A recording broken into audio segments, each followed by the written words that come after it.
আসসালামু আলাইকুম গাইস, সবাইকে অনেক অনেক শুভেচ্ছা জানাচ্ছি রমজান মাসে।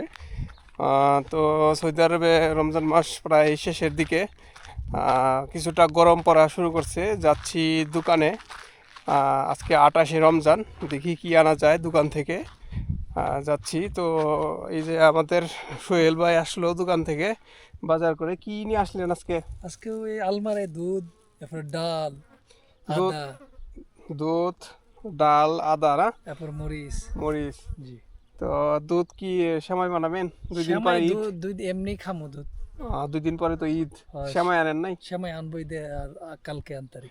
আমারও সেটাই। তো বাইরে করি তো না। এই যে দেখতে পারলেন, আমাদের এক প্রবাসী ভাই সোহেল ভাই এই যে বাজার করে আসলো দোকান থেকে। তো আমিও যাচ্ছি দোকানে, দেখি কি আনা যায় আজকে। দোকানে আসছি গাইস, এই যে দেখতে পাচ্ছেন আলু নিলাম 1 বস্তা। আর কি কি নিলাম আপনাদের একটু দেখানোর চেষ্টা করতেছি। এই যে দেখতে পাচ্ছেন মাছ নিয়েছি। এটা হচ্ছে এই যে সুরমা মাছ, অনেকে কেরালা মাছ বলে। এরপরে আর কি কি নিলাম আপনাদের একটু দেখানোর চেষ্টা করতেছি। দেখতে পাচ্ছেন লেবুন নিয়েছি একটি, নিয়েছি হচ্ছে এই যে দারচিনি, কিশমিশ। এরপরে নিয়েছি যে কলা, মরিচ নিয়েছি, এবং নিয়েছি হচ্ছে লেশপতি।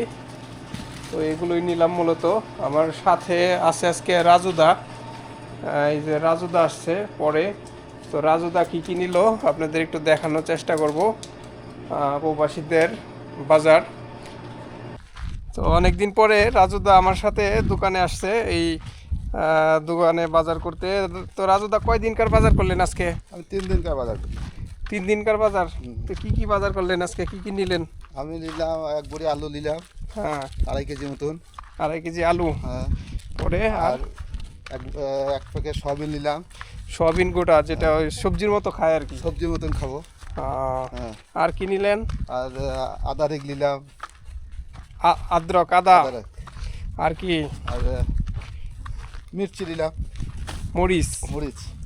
তো হিন্দিতে বলে রাজুদা কিছুটা, যেহেতু কলকাতা ভাষা, ওয়েস্ট বেঙ্গল, এর জন্য কিছুটা হিন্দিতেও বলে। এগুলোই নিলেন মূলত। আর এগুলো আরও আসা মাল আছে, আরও কাগজি আছে, তারপরে তোমার লেবু, হ্যাঁ বেগুন আছে। বেগুন নিছেন। হ্যাঁ। তো টোটাল আর কি 3 দিনকার বাজার করছেন। হ্যাঁ।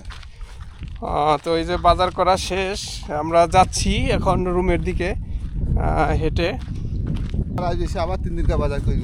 3 দিন পরে আবার আসবেন, আবার 3 দিনকার বাজার করবেন। তো এই যেভাবেই আমাদের বাজার করতে হয়, বাজার করে রান্না করে খেতে হয়, প্রবাসীদের জীবন। তো আশা করি ব্লগটি আপনাদের কাছে ভালো লেগেছে। তো সবাই ভালো থাকবেন, সুস্থ থাকবেন। আল্লাহ হাফেজ।